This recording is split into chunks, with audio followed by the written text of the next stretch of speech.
Something a little different today. Ghost stories from beyond Devon and Cornwall as I take a wee road trip to Salisbury. Needless to say, I've chosen a famously haunted place to stay overnight, the 13th century Red Lion Hotel, which boasts a huge cast of spooks and spirits, and no fewer than a dozen in fact. Among my personal favourites are these following tales. In room 42, a guest reported watching her personal belongings begin floating in midair. In room 17, the large antique four-poster bed seems to move on its own.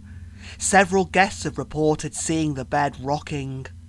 Interestingly, this is directly above table 3 in the ground floor Vine restaurant, where a chair is seen to rock on its own, and where diners report being tapped on their shoulders while there's nobody there. One evening, the night porter, doing his regular check of vacant rooms, heard the TV on in room 55, so he knocked on the door and walked in. He heard a woman's voice asking, "What do you think you're doing?" Stunned, he immediately left the room and went back down to reception, double checking that the room was indeed vacant. It was. Upon venturing back, the TV was off and there were no signs of anyone ever being inside. But the creepiest of all is room 93. 2 staff members were staying there when they heard the sound of a baby crying. They investigated by climbing into the small loft space above the room, where they found a very old baby's crib and clothes, but obviously no baby. Nobody knew what the objects were doing there, who placed them there, nor why. Once the clothes and crib were taken away and discarded, the crying was never heard again. I wish I could tell you something extraordinary happened last night, but it didn't. Not to me anyhow. And so I'll visit a couple of places said to be haunted.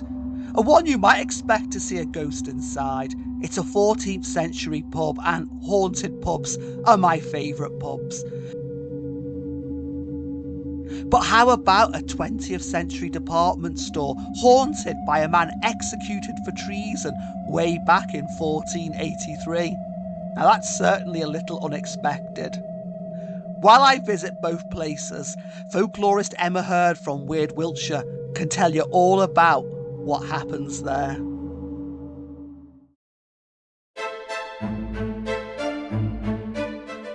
Beautiful Salisbury Cathedral, one of the jewels of southern England, a masterpiece of Gothic architecture which dates back to the 13th century. I bet you're wondering if it's haunted. Well, now as you ask, yes it is. By the ghost of Lord Stourton, hanged for murder in March 1557 and entombed within. Upon his death, the noose was placed on top of his coffin, then removed years later. A ghostly vision of this noose has been seen by some visitors, vanishing into thin air as they get closer. The cathedral is beautiful, and my visit is blessed with bright sunshine and gorgeous blue skies. But on to Bradbeer's department store now, and local folklore expert Emma Heard from Weird Wiltshire. The story is, so the Duke of Buckingham was a dastardly man who tried to overthrow Richard III from the throne, and he got caught up in Shropshire.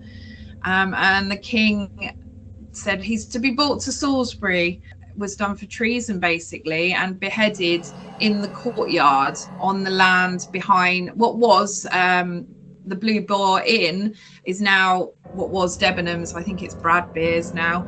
And so he was brought down, beheaded there, and he's said to still be wandering around the department store, and he has been seen without his head. And on the anniversary of his death, which is every November, he is said to walk from the attic rooms down the stairs into the courtyard, sort of reliving his final steps. Interestingly, I went in there not so long ago to speak to staff that knew nothing of this story, and I said, have you had any weird experiences? And both of the women I spoke to said they hated going up to cash up on their own, a really eerie feeling on that top floor. One of them said, yes, I've seen dark shadows. I wonder if it's the Duke. A young checkout girl tells me something similar when I visit myself. She's carefully wrapping a new shirt I buy here, so I ask her if a department store really is haunted. And if it is, has she seen anything? Not seen, she says, felt a strange and unpleasant atmosphere in the stockroom upstairs, which means she dislikes being there alone after dark. The older lady working beside it on the till agrees. The store, she says, is definitely haunted.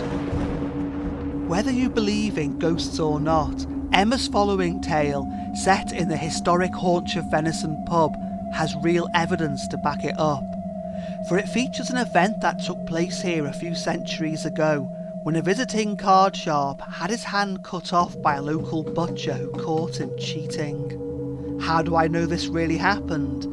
The hand was thrown into the old bread oven beside the pub's fire, and there it remains to this day, mummified in the ash. I'll let Emma tell you the story in full.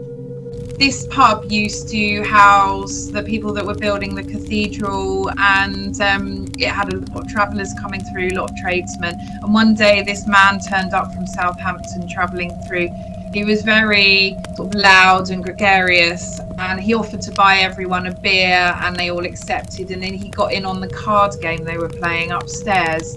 So they're playing this game of cards, and this guy was winning a lot of the games, and the butcher suspected something. A row ensued, and the butcher pulled out a cleaver and cut off his hand, and then I think the hand fell to the ground or something, and there are these 4 cards in it. He lost his arm, and he's said to still be at the pub. An ex-landlady has seen this ghost at the end of her bed, missing an arm, holding his arm but missing a hand. There's footsteps, there's funny musty smells on the stairs. Staff go home at night and they'll come back in the morning, and all of the sort of serviettes will have been changed to a different colour. So there's that going on. There's also tunnels that go from this pub, which would have been up to the cathedral, and it would have had ladies of the night in the cellar. So there is apparently one of the old madams of the brothel is still hanging around in the pub, and a lady that lost her son. What a tale! Ghosts are plenty here in this wonderful old pub, which consists of cosy snugs, open fires, great beer and smashing company. Well, I hope you enjoyed my road trip to Salisbury. If you did, please hit like and subscribe. I hope to raise some money this year for food banks throughout Devon and Cornwall, and your doing this will help me. Thanks a lot, thanks for watching. Until next time, good night, God bless.